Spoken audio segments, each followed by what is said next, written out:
पुराने जमाने की बात है। एक गांव में एक परिवार रहा करता था। उसमें 7 लड़के और एक लड़की थी। माता पिता जल्दी ही गुजर गए तो बच्चों ने भी जल्दी ही व्यवहारिक काम सीख लिया। शुरू में सबको गुजारा चलाने में काफी परेशानी आई, लेकिन समय के चलते सब कुछ आसान होने लगा। उस समय समाज के पुरुषों का काम जंगली जानवरों का शिकार करना और औरतों का काम सिर्फ घर के कामकाज करना और बच्चों को संभालना होता था। 7 भाई एक बहन बड़े प्रेम से मिलजुल कर रहते थे। दिन निकलते ही सातों शिकार के लिए निकल जाते और बहन सबके लिए खाना पकाती और घर के कामकाज किया करती थी। भाई जब जंगल से वापस आते तो साथ में बड़े बड़े जानवर, पक्षी आदि को मार कर लाते। बहन उसके मांस को बड़े चाव से पकाती और सब भोजन करके तृप्ति का अनुभव करते।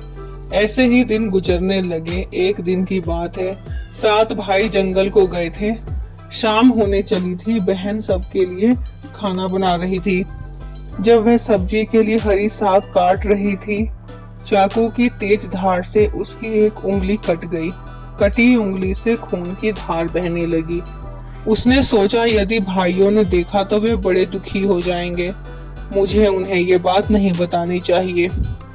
उसने बहते खून को अपनी ओढ़नी से पोंछना चाहा, किंतु लगा कि उसके भाई देख लेंगे। फिर उसने दीवार पर पोंछना चाहा, फिर लगा यहाँ तो और अच्छी तरह से दिखाई देगा।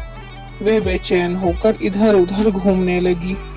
कोई ऐसी जगह नहीं मिली जहां उसका बहता खून भाइयों की दृष्टि से बच सके।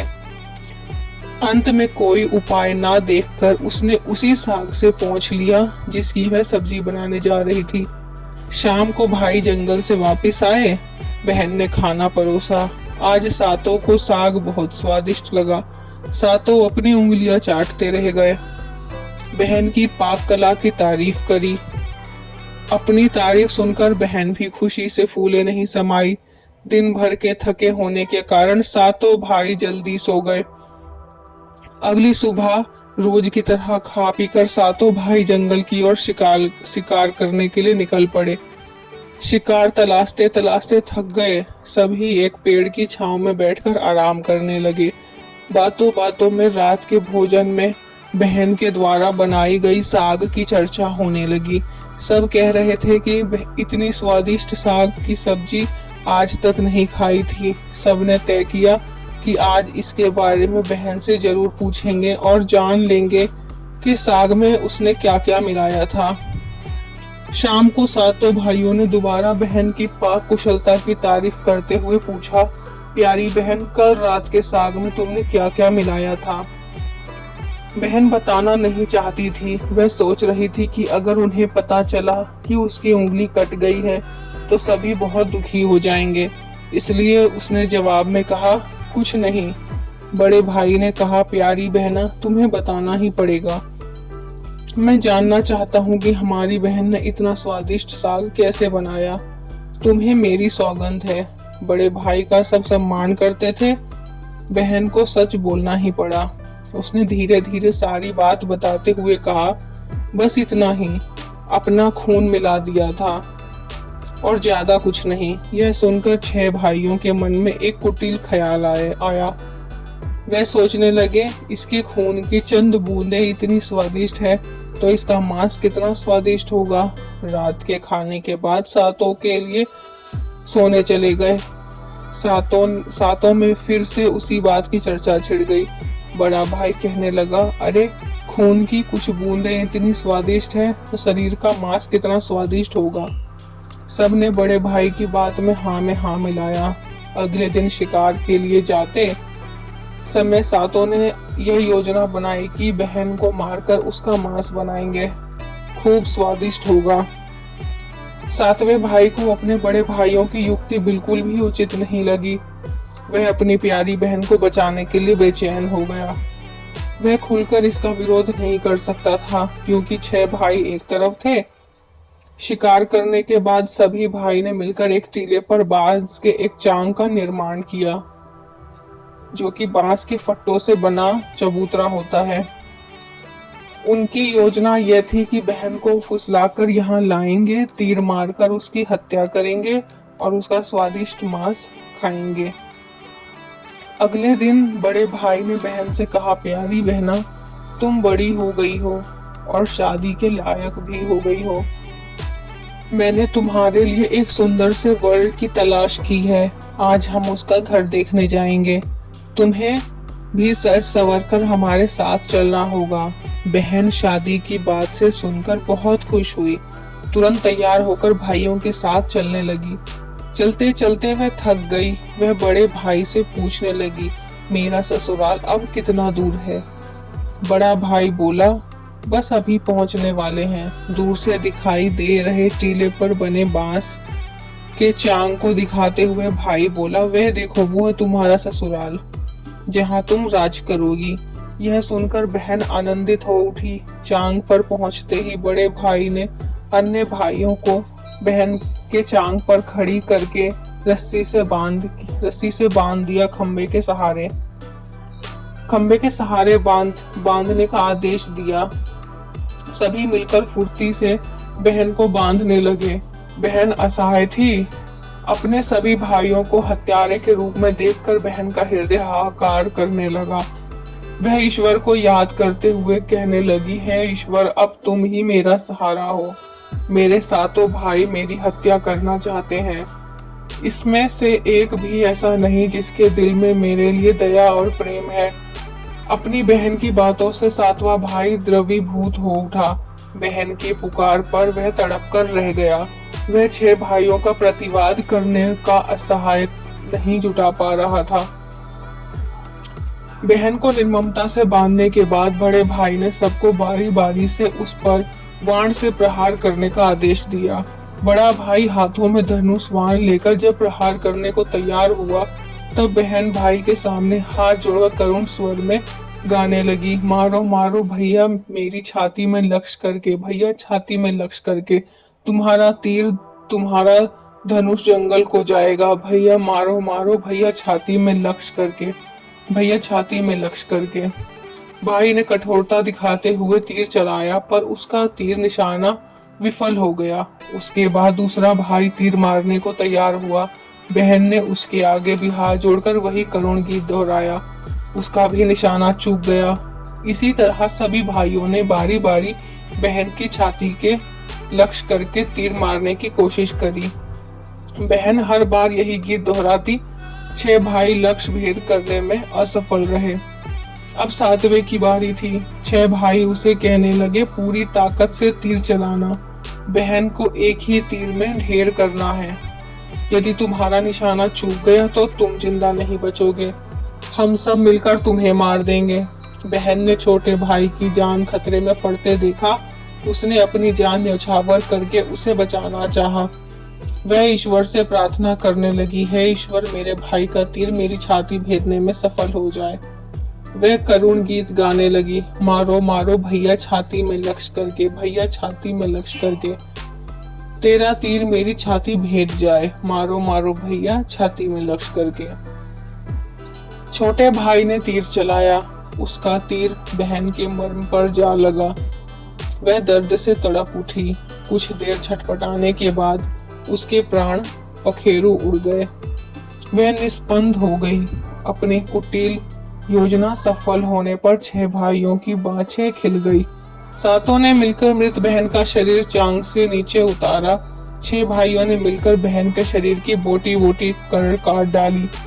बड़े भाई ने 7वें को जंगल से लकड़ी और पानी लाने का आदेश दिया। छोटा भाई पानी और लकड़ियों के साथ कुछ मछलियां और केकड़े भी ले आया। वह अंदर बहुत व्यथित था। उसके भाई बहन का मांस बड़े चाव से पका रहे थे। वह अपनी प्यारी बहन का मांस नहीं खा पाएगा। अगर नहीं खाएगा तो अन्य भाई उसे गाली देंगे। उसने मांस बनाते समय चुपके से अपने साथ लाई मछलियां और केकड़े को आग में दे दिया। अपना खाने का जुगाड़ किया। चावल और मांस तैयार हो गया। जमीन पर केले के पत्ते बिछाकर उसमें सबके लिए खाना परोसा गया। छोटे भाई ने पहले ही अपने बैठने के स्थान पर एक छोटा गड्ढा खोद रखा था। उसने अपनी पत्तल में परोसे गए नरमांस को चुपके से गड्ढे में डाल दिया और मछली भात खाने लगा। अन्य भाई बहन की हड्डियां चबाने लगे और केकड़ा चबाने लगा। जब वह सबने बहन के शरीर के स्वादिष्ट मांस से अपना पेट भर लिया तो बड़े ने सातवें भाई को जूठा साफ करने को कहा। उसने बहन की बची कुची हड्डियां और शरीर के अन्य भाग जैसे सिर, नाखून, पंजे आदि सभी इकट्ठा करके उसी गड्ढे में डाल दिया और मिट्टी से ढक दिया।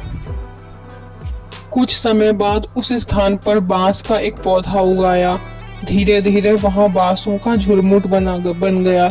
एक बार कहीं से एक संत आए और उसी बांस के झुरमुट तले छुपकर मल त्याग करने लगे। उसी समय आकाशवाणी हुई, संत दुर्गंध आ रही है, संत दुर्गंध आ रही है।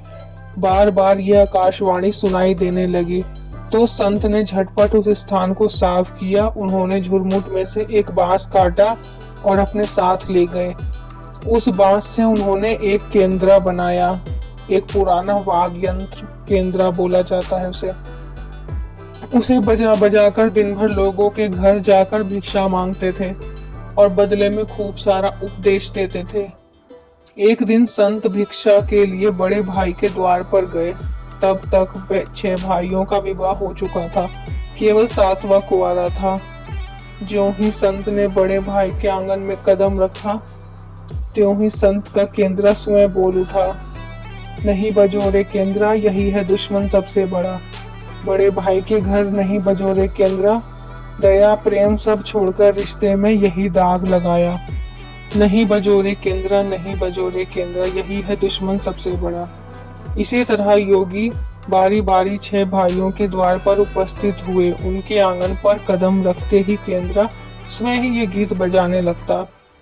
उन्होंने भी अपनी पत्नी को तुरंत ही कुछ भिक्षा देकर विदा करने को कहा।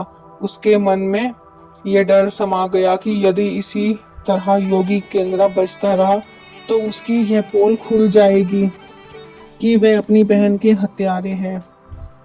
अंत में संत 7वें भाई के घर पहुंचे जो अभी तक कुंवारा था। वह अकेले रहता था।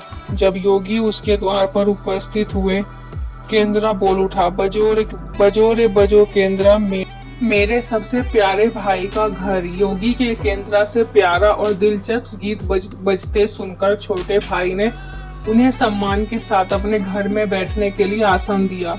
तांबुल, पान और जलपान से उनका सत्कार किया। इसके बाद केंद्रा के विषय में चर्चा हुई। योगी ने केंद्रा के जन्म की कहानी सविस्तार सुनाई। छोटे भाई ने उस केंद्रा को उसे देने की प्रार्थना की तो योगी ने उसे छोटे भाई को सौंप दिया। योगी के चले जाने के बाद छोटे भाई ने केंद्रा को अपने बिस्तर के सिरहाने की तरफ एक साफ सुथरे स्थान पर धूप दीप जलाकर सम्मान के साथ रखा। कुछ दिनों के बाद छोटे भाई के घर में कुछ परिवर्तन दिखाई देने लगे। जब भी वह काम से लौटकर घर आता, सारा घर साफ सुथरा पाता। जब रोज रोज यही बात दोहराने लगी तो छोटे भाई ने अपनी भाभीियों के घर जाकर पूछा, मेरी गैर हाजिरी में आप लोग मेरा घर साफ करते हैं क्या? सभी ने जवाब दिया, हमें अपने घर के काम काज से फुर्सत नहीं है, हम तुम्हारा घर कैसे साफ करती। छोटे भाई ने निश्चय किया कि आज वह छुपकर देखेगा कि उसका घर कौन साफ करता है। वह घर के कोने में छिप गया। घर सुनसान होते ही स्थापित केंद्रा से उसकी बहन की शक्ल की एक लड़की निकली। घर का सारा काम किया और फिर से उस केंद्रा में समा गई। छोटे भाई ने यह बात अपनी बड़ी भाभी को बताई। बड़ी भाभी ने उसे समझाया, ज्यों ही लड़की केंद्रा से बाहर निकलेगी तुम केंद्रा को आग के हवाले कर देना, फिर उस पर तुलसी जल छिड़क देना, फिर देखना क्या होता है। छोटे भाई ने बड़ी भाभी के कहे मुताबिक काम किया। उसने लड़की के निकलते ही केंद्रा को आग में डाल दिया और लड़की पर पवित्र तुलसी जल का छिड़काव किया। तुलसी जल के स्पर्श से वह मानव रूप में आई। भाभी ने देखा यह तो उसकी प्यारी बहन है। उसने अपनी बहन को गले से लगा लिया। उसके बाद दोनों भाई बहन बड़े प्रेम से जीवन बिताने लगे। तो दोस्तों, ये थी हमारी आज की कहानी। आपको ये कहानी कैसी लगी हो हमें जरूर बताना। हम और अच्छी अच्छी कहानियां आपके लिए लेकर आएंगे। तब तक के लिए आपसे विदा लेते हैं।